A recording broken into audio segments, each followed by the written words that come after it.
Every mountain biker's worst nightmare is shifting problems. Whether your shifting is crackling, making creaky noises, just miss shifts, and just not making it through the cassette smoothly, in today's video I have you covered because I'm going to be teaching you guys how to adjust your derailleur. So you guys might notice that this is a different setting than what I normally film in. I usually like to film outside, just kind of be out in nature. But in today's video, I'm going to be filming here in my garage. This is my workshop, and yeah, I've been spending the past few months in here a lot. I've been learning how bikes work and how to work on them and how to properly maintain a bike. And so I want to share that with you guys in a series named Tutorial Tuesdays. So this is going to be the first episode of Tutorial Tuesdays. So I hope you guys enjoy it. If you do, just comment down below. Let's hop right into this one.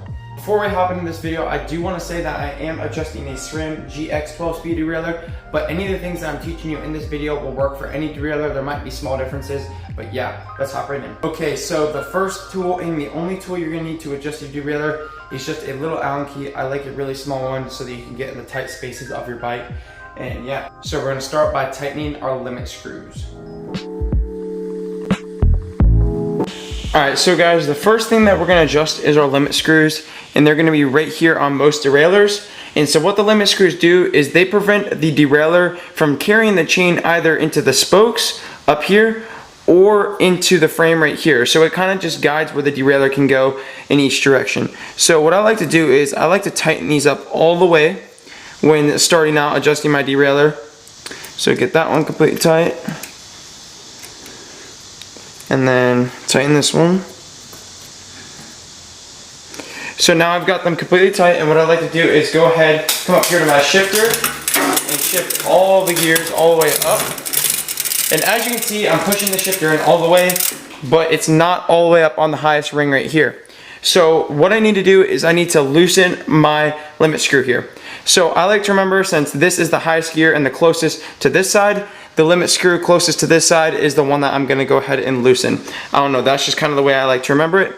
So what I like to start out by doing is just loosening it one turn, and then we're going to see if we can get it to shift. So it's starting to try to shift, but we haven't loosened it quite enough. So we're going to just keep loosening it one turn at a time and see if we can get it dialed in here. Okay, so it's getting close. Let's do a half turn here. See if that will do it. Alright, so now I'm hearing just a little bit of clicking, so one more quarter turn should do it. Alright, yeah, so now I'm not hearing any clicking and it's pretty much completely dialed. So now we're going to go ahead and shift all the way down. And as you can see, it's not shifting down here to my hardest gear, which it's supposed to be in at the moment. And that's because this limit screw is once again too tight. So what I'm going to go ahead and do here is start to loosen this one like I did with that one turn at a time. And as you can see, it just shifted a gear. When you're doing this limit screw, I like to just do it while pedaling. It makes it easier. And see, it's about to shift this one.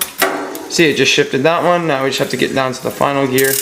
And when you're doing the final gear, it's nice to just go back up in the cassette a little bit and then come back down and see if it will shift after each turn. So now you can see it made it down, but it's clicking a little bit. So let's just go ahead and do a quarter turn. Anytime it's clicking, you want to do about a quarter turn until it stops clicking, because if you do too much, it might actually continue to click. And so now you can see it's going down to that gear perfectly and there's no clicking or anything like that. So that means we're finished adjusting our limit screws. So now the next thing we're going to adjust here is our B screw. So the B screw is this one right here. And so what I like to do is when I'm adjusting this screw, you want to go up in your higher gears, because what the B screw actually does is it prevents the derailleur from actually hitting into the rings right here. So I'll go ahead and loosen it just for an example so that you guys can see what would happen if the B screw is way too loose. So we'll just loosen this a whole bunch. Alright, so now I'm going to pedal and see when I'm shifting here. If you can notice, this wheel is actually hitting into the cassette right here, and you definitely don't want that. So what I like to do is when you're setting your B screw, if you notice it's a little bit too loose and it's hitting into the wheel, just go ahead and tighten it up and pedal the bike until it stops hitting into the cassette. So I'm going to just keep pedaling here and just keep tightening it So you can hear it starting to get better. Oh, I just got it stuck a little bit there. That's why I like to use a smaller Allen key. So we'll just keep tightening this a little bit more. It's getting better, but it still needs to be tightened a good amount more, so we'll just keep on turning it.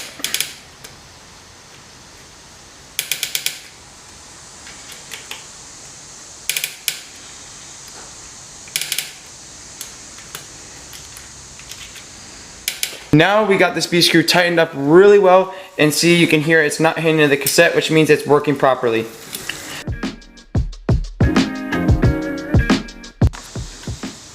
The final thing that we're going to adjust is our barrel adjuster. So we no longer are going to need this Allen key here. We're going to go up to our shifter. So now that we're up here at our shifter, right here is your barrel adjuster. So what I like to do is I like to go all the way down to my hardest gear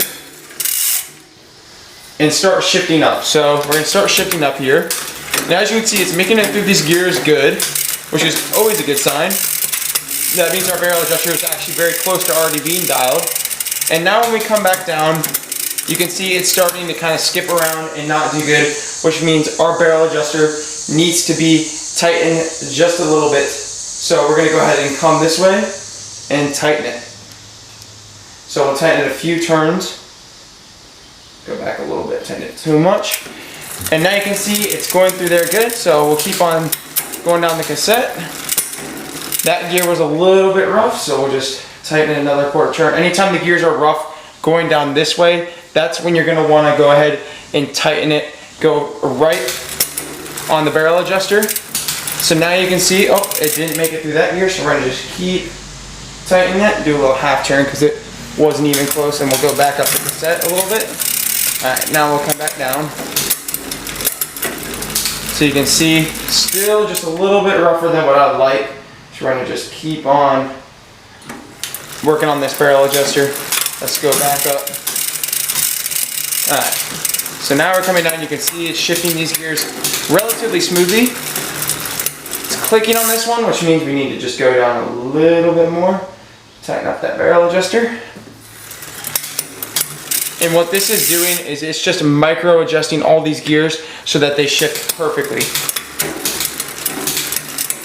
So now you can see it made it through that gear, and hopefully it will get all the way down. And yep, it got all the way down. So now you can see the shifting is completely dialed. It's going through every gear smoothly. And yeah, so now we're completely finished working on our derailleur, and that's basically how you adjust a derailleur. Now you can finally enjoy having gears that are shifting properly and not be listening to cracking and crackling your entire ride. So yeah. Thank you guys so much for watching. I hope you guys learned how to adjust a derailleur today, and I hope my tips were really helpful. Make sure to like the video and also subscribe if you want to see more of these Tutorial Tuesdays. And yeah, thank you guys so much for watching. Peace out. Boom.